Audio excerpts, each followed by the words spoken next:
In one of the hadith narrated by Muhammad sallallahu alaihi wasallam, that if two persons are about to converse with each other and the third one tries to listen to them without their permission, then at the time of the Qiyamah, Allah subhanahu wa ta'ala is going to put hot molten iron in the ears of that person who was trying to listen to those two people who were trying to converse with each other. So this is how big the sin this is of breaching somebody's privacy.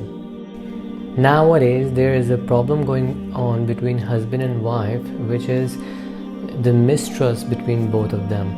So the wife starts to look at the phone of the husband and the husband starts to look at the phone of the wife. Look, if you are living your life happily, then no need to create these sort of mistrust amongst each other. Just let it go. Even if your husband is involved with other girls, if he is treating you fine, let him go. In the end, when he will grow old, he will leave everything anyways. And likewise, if your wife is in the problem, like looking at the other man or talking to some other man, don't mistrust her so much. In the end, she will realize, yeah, there can be some cases in which the wife needs to be stopped, and then you can discuss it earlier before looking at the mobile, that these are some gossips going around the town, that you've been talking to some guys, so I might look at your mobile phone, and we need to sort this out between us because it's becoming a hurdle in our relationship. Then very decently you can talk it over and resolve your differences. Anyways, my suggestion is that you should not start to investigate yourself. If some elder person is there to help you out or some Islamic scholar, then you should take guidance from them instead of taking the things in your own hand. To summarize the verses of the Quran in Surah An-NUR, do not enter anybody's privacy. Moving forward to the 30th verse of Surah An-NUR in the Quran, Allah subhanahu wa ta'ala says, يَغُضُّ مِنْ أَبْصَارِهِمْ, tell the believing men to lower down their gazes, which means you're not supposed to look at other women other than your wife.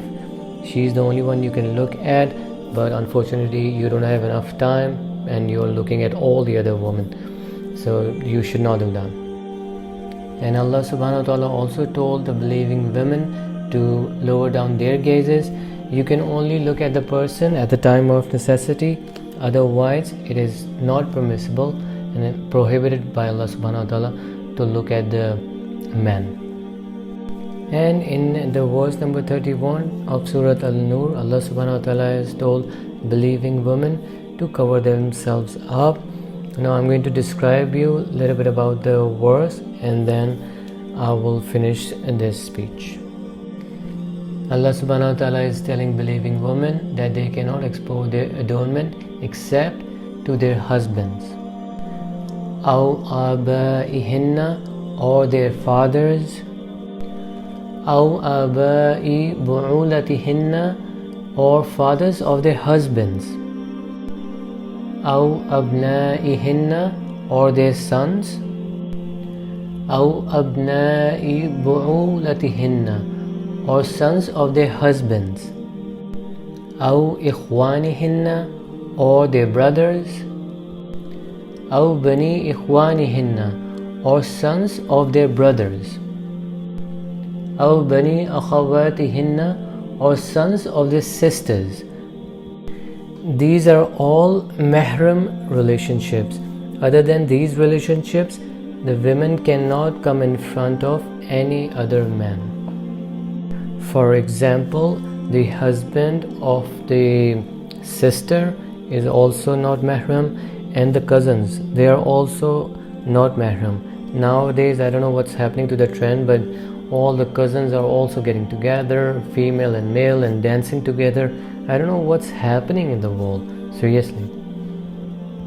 They have turned the world into such a disgusting place. Otherwise, if you go to some pious family, you will have so much peace over there.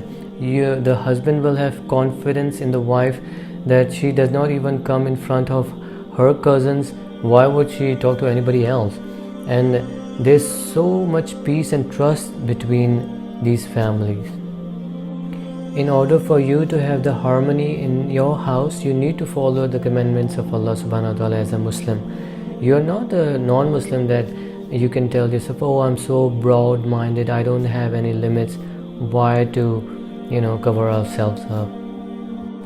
And it's not only for the women, the men are also not supposed to gaze at other women. The wife of the brother is also non-mahram for you, so you cannot look at her too. I used to live in a joint family system, but we really used to take care of this, what Allah subhanahu wa ta'ala has told us. The reason I'm mentioning this is because people make excuses that if we live in a joint family system, we cannot cover ourselves like Allah subhanahu wa ta'ala has told us to. But we did it, so it is possible many other families too follow this covering themselves up. You need to understand the difference between the mahram and non-mahram. Unfortunately, the liberal people have kind of made fun of the verses of the Quran.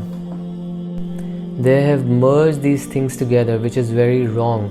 In these verses, Allah subhanahu wa ta'ala has made it very clear whom a woman can come in front of and whom she cannot come in front of. She has to cover herself up.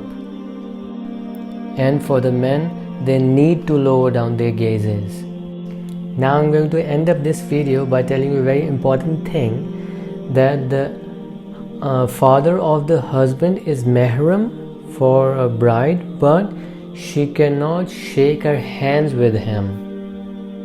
The reason I'm telling you this is because nowadays Islamic scholars are getting numerous complaints from the daughter-in-laws that the father-in-law breaches the privacy and then he just comes inside the room without the permission, or he starts to put the bangles on the hands.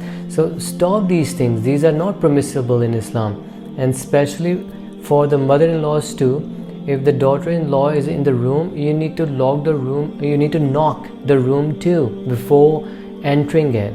You're not supposed to enter the house or the room without the permission of the daughter-in-law.